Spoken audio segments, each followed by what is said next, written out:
नाज़रीन, ٹنڈوالهيار में PTI पारां मंशियात जे वहापे ख़िलाफ़ सेमिनार को ठाहियो वियो, जंहिं दौरान मंशियात ख़िलाफ़ इल्मी अदबी सियासी धुरनि खे शामिल करे तहरीक हलाइण जो ऐलान कयो वियो। ॾिसूं था नसीर शाह जी ही रिपोर्ट। ٹنڈوالهيار में PTI पारां मंशियात जे वाइपे जे ख़िलाफ़ सेमिनार को ठाहियो वियो।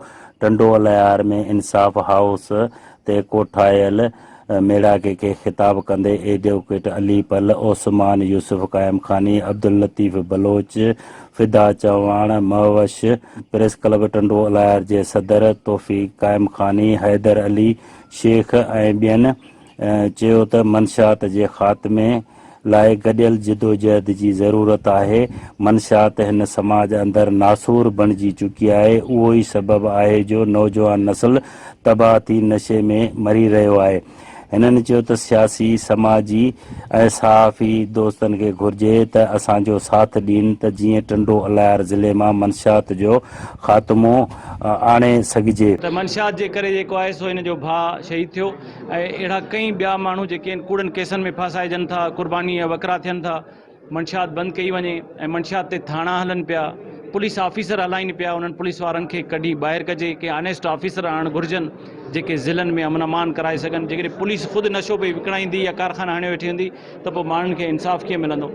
इन जे करे असांजी डिमांड इहा त एंटी नार्कोटिक्स फोर्स खे आंदो वञे त जीअं जेके इहे 70-80 पुलिस वारा हिते जा इन में मंशियात में इन्वॉल्व आहिनि उन्हनि जे ख़िलाफ़ एक्शन थिए। जिसकी बुनियाद रखते हैं तो इंशाल्लाह अल्लाह के करम से उस पर अमल भी करेंगे हमारे शहरी, और हम उनको अवेयरनेस भी देंगे कि ये ख़तरनाक है इंसान के लिए।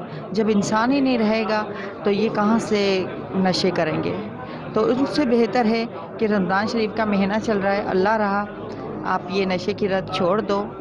और साथों साथ मैं अपनी ख्वाजा असरा बरादरी को भी कहना चाहूँगी कि प्लीज़ आप भी ना थोड़ा ये जो पुड़िया, चस, ये वो काफ़ी चीज़ें आती हैं उन पे थोड़ा कंट्रोल करो। शहरी इताद, अवामी इताद, शहर जा जेके सुजाग जेके माण्हू साञावत माण्हू उन ते शरीक थिया ऐं ٹنڈوالهيار में जेका सा बिलख़ुसूस जेका मंशियात जे ख़िलाफ़ जेका भरपूर जेका सा मुहिम जेका सा आगाज़ कई वेंदी, उन हवाले सां हिकिड़ी गैर सियासी हिकिड़ी कमेटी जोड़ी वेंदी ऐं उहा उन खे हथी वठाए उन्हनि जे ज़रिए सां ये जेको मंशियात आहे इन ते काबू आणो। तो मेरी गुजारिश है खुदारा नशा को रोका जाए और इस पर सख्त पाबंदी आयद की जाए। जो उसकी सरपरस्ती करे उनको भी रोका जाए ताकि हमारी आने वाली नस्लों को हम इस नशे से बचा सकें। जो अली पल साहब को मैं खिराए तहसीन पेश करता हूँ कि वो शहर के बीमारियों पे, शहर के इश्यूज़ पे गाहे बगाहे दिन ब दिन वो कोशिश हर वक्त मैं देखता हूँ कि ऐसे से मतलब जो भी शहर की बुराइयाँ हैं उनके ऊपर काफ़ी उनकी तवज्जो है और मेहनत भी करते हैं। और शहर वालों को और इनके इन तरीक़ेकार से मैं समझ रहा हूँ कि हमारे शहर वालों को भी बहुत अवेयरनेस मिली है। उन मौक़े ते कोठायल मेड़ाके में सियासी, समाजी धुरनि जे अॻुवाणनि, सहाफ़िन वॾे अंग में शिरकत कई। कैमरामैन टीम सां गॾु नसीर मोहन शाह, मेहरान TV।